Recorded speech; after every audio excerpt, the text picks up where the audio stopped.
its community. Welcome, and your thoughts on this matter. Good morning, Katie, and good morning, all the listeners of Salam Media. Um, yeah, well, I've read this article that comes from Mr. Joseph Garasi. I don't know whether it's Garasi or Garasi, the executive head of Yes. Redhill. Yes. Mm. Yeah. And I think, firstly, it's important that we must understand the content and understand the context and the content of this letter. And then, and to understand the context is that if it was possible, then they will give us the code of conduct. The code of conduct, because I don't think the code of conduct must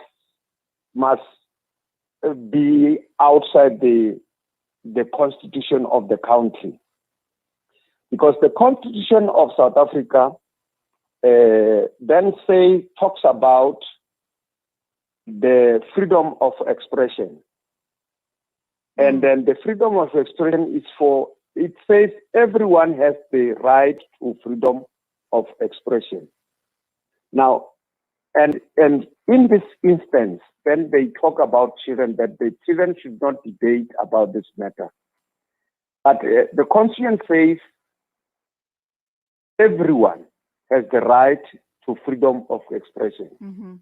Now, and then that includes freedom of the press and other media, freedom to receive or impact information or ideas, freedom of artistic creativity, academic freedom, and freedom of scientific research. And I think then this freedom of academic is where it comes to our children, because they are in an academic environment. And when they are in academic environment, why should we oppress their freedom of expression? So it is in that light that we feel really, to us, this matter is not fairly adjudicated. And then I think it will be better if Mr. Joseph Garasi can come to the public and tell us exactly the clause in the code of conduct of that school that says children do not have this freedom of expression when it comes to issues that he's raising. I mean, the question of Israel versus Palestine, the conflict in Palestine, the conflict between Palestine and Israel, and I think it's a public matter. It's a public knowledge. Then there's no way that you can suppress any part of society to say, no, you are not entitled to express your views on this matter. I think it's wrong. But now, I think if it is possible, if Salam Media can get hold of that gentleman to come and assure the public that this is the code of conduct, it meets the constitution of this country, then I think we shall be happy. We know that we do not have dictators in South Africa. All right, Mr. Matakanye, yes. I'm just trying to try and understand why he would put out a letter like this. In the letter as well are issues, words suggesting flare-up, conflict, and so forth. And one would then assume that the suggestion is that there are perhaps a lot of Jewish learners at the school, as are there free-thinking other students at the school, Muslim and other students, and that might, lead to some sort of a playground flare-up. Do you believe that, that could be a possibility, that could happen? And if there is the remotest of chance that that sort of a situation could arise, what is it that the school and other organizations should be putting in place, bearing in mind that we're talking freedom of expression, that these matters can be discussed in a respectful manner, and the two sides, the two opposing sides, can try to agree to disagree, but in a very respectful manner? Of course. I think that's what the school, and I think that will be the rightful school because as I earlier on indicated, the question of the context, you see, and as you are saying, pointing out here, it could be a Jewish majority school, and that is the context from which when you read this letter. But I think they must encourage debate. They must encourage freedom of speech in that school. The more they encourage the freedom of speech, then people will start knowing the truth and they'll become closer. And if then there is Muslim, there is Jewish, there is Christians in that school, the more they start debating all those issues, the more they are going to become closer, But as long as they keep on shelving these issues, so the other group, all these groups, then will start suspecting one another. And that in itself, it will never have a closure. So I think that school, in my view, is that it must be encouraged to encourage these children to debate such issues.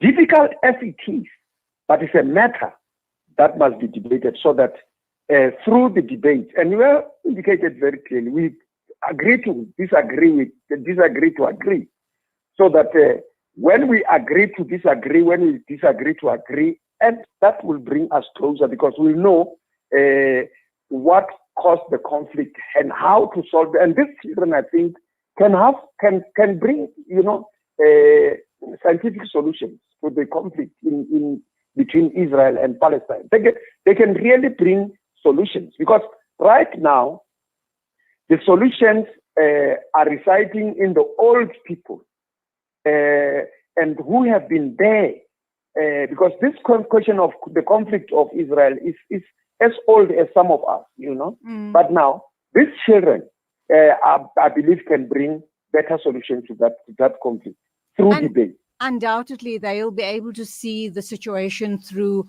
new eyes and a very fresh perspective. And we need to listen. You are so right. We need to listen to our young people and hear how they believe that we need to go forward on this and other matters as well. But now let's look at the school governing bodies. What sort of powers and what sort of influence do they have as far as any form of conflict that arises in the schools, like the one that we're just talking about? Where and how do they become involved to make certain that fresh and new and freedom of expression is happening in schools?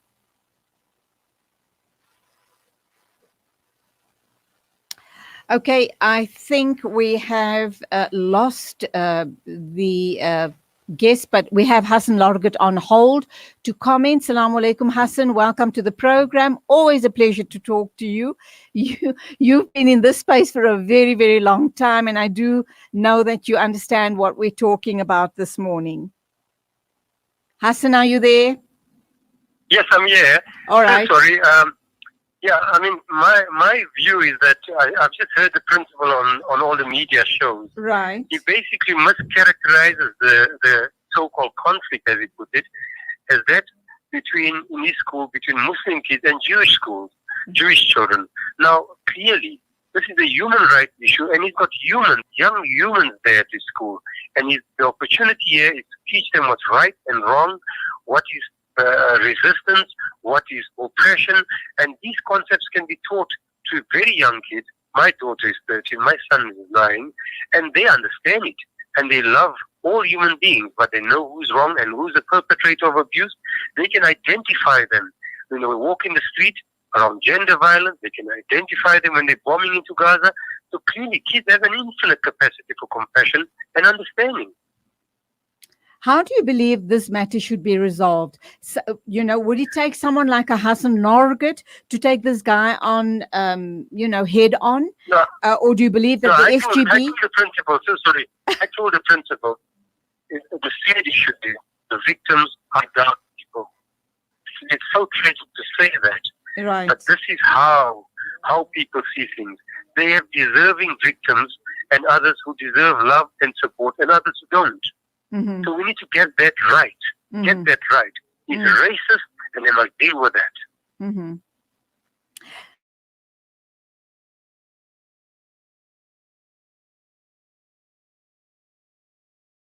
To retract this communication that they've put out and to start, changing the thinking without getting involved or, without being biased to any one of the groups that we're mentioning here.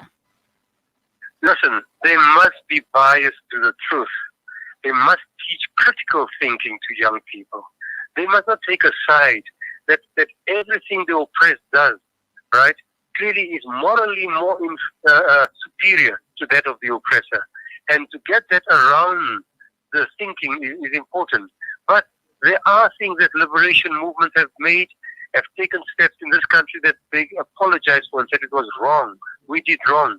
But the truth is the overall weight of justice. Where do you stand? You cannot act like you are the victim when you are the abuser. Because if we allow this case, then we should allow gender-based violence against women to continue unabated, because we do not want to see the perpetrator for who they are. The issue around so the history school we are talking about is an elite school, a wealthy school. But Hassan, can you hear me? Hello, Hassan? All right, we've got 2 minutes to wrap up time. I'd like to get Hassan's final comments on this matter. Not sure if we can get hold of him. If not, inshallah, we'll get him back on air tomorrow. This is a hot potato issue. We can't let it go. We need to pursue it. We need to start getting our children conscientized about this matter. And I think the history books need to be revised. Hassan, did you hear my comment? Hassan?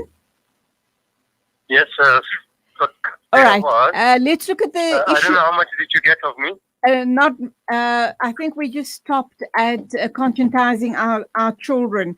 This is a wonderful opportunity to possibly, rewrite the narrative, I should imagine, because even the history books are all skewed, because we're not now only looking at the Palestine-Israeli situation, we're looking at apartheid all around the world. We're looking at apartheid in South Africa. We're looking at the 27 years of supposed emancipation of South African people, but not a lot still needs to happen for us to be totally free. Okay, we are going to pick up on the story, inshallah, tomorrow morning. We can't hear Hassan. It is 9:59. Let's take a few ads and let us then wrap up on the show. Thank you indeed for one and all for keeping us company on the show this morning. My first breakfast show. I do hope you've enjoyed my company, and inshallah till tomorrow morning at the same time. I promise you we're going to bring you more of this on the show. Do enjoy the rest of the shows on Salam Media this morning. At 11 o'clock you're going to be joined by Mariam with the mid-morning show and a whole host more. Till then, as always, please remember to mask up, sanitize, and social distance. Till then, it's Khodafez from me, Julie Ali. Breaking stereotypes, moving boundaries, joining hands. Salam Media.